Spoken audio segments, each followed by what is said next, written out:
Most Muslims know that the Quran affirms the initial inspiration of the Torah and the Gospel, the scriptures of Jews and Christians.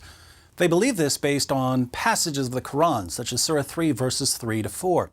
He, Allah, has revealed to you the book with truth, verifying that which is before it, and He revealed the Torah and the Gospel aforetime, a guidance for mankind, and He revealed the criterion.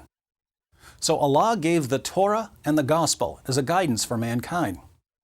But many Muslims are convinced that the Torah and the Gospel were later corrupted, and they assume that the Quran claims that the Torah and the Gospel have been corrupted. This isn't what the Quran says at all. In fact, the Quran declares that 7th century Jews and Christians were still reading the Torah and the Gospel as the Quran was being revealed.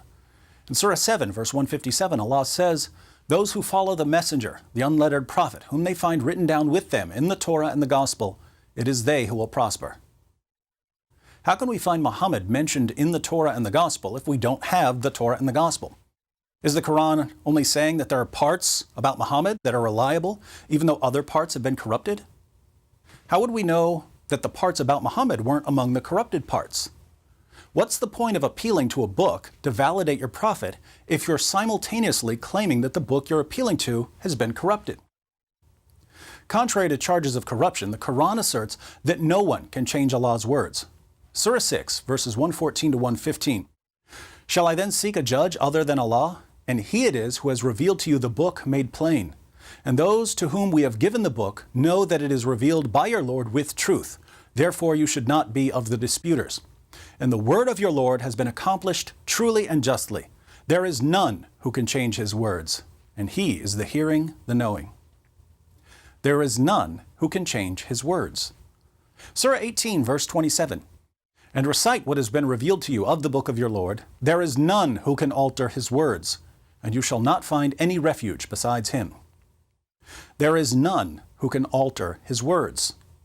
Who can corrupt Allah's words? Can Jews? No. Can Christians? No. Can the Apostle Paul? No one. At this point, my Muslim friends usually say, well, these verses are only claiming that no one can change the Quran. But these verses don't say that no one can change the Quran. They say that no one can change Allah's words. And as we've seen, the Torah and the Gospel are, according to the Quran, Allah's words.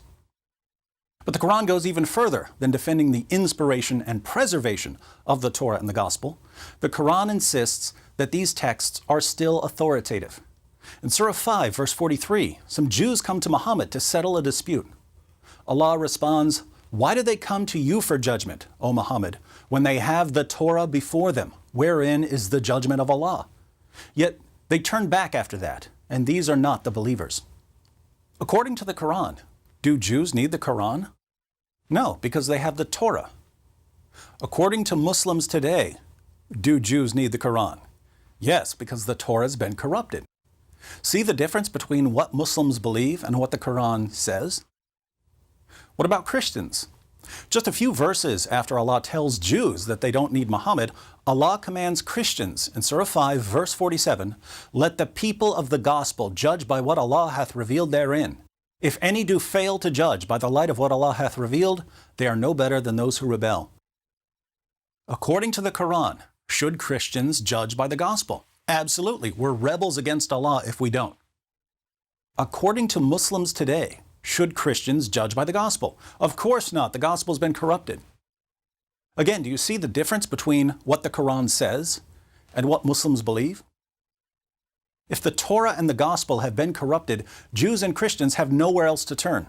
Because in Surah 5, verse 68, Allah tells Muhammad to say, "O people of the book, you have no ground to stand upon unless you stand fast by the Torah, the gospel, and all the revelation that has come to you from your Lord." Interestingly, the Torah and the Gospel were authoritative even for Muhammad. When Muhammad was having doubts about his revelations, he was commanded to go to the people of the book for confirmation. Allah tells Muhammad in Surah 10, verse 94, "But if you are in doubt as to what we have revealed to you, ask those who read the book before you. Certainly the truth has come to you from your Lord. Therefore you should not be of the disputers." So the Torah and the Gospel are authoritative, not only for Jews and Christians, but also for Muhammad himself. Muslims who deny the inspiration, preservation, and authority of the Bible are therefore contradicting the Quran.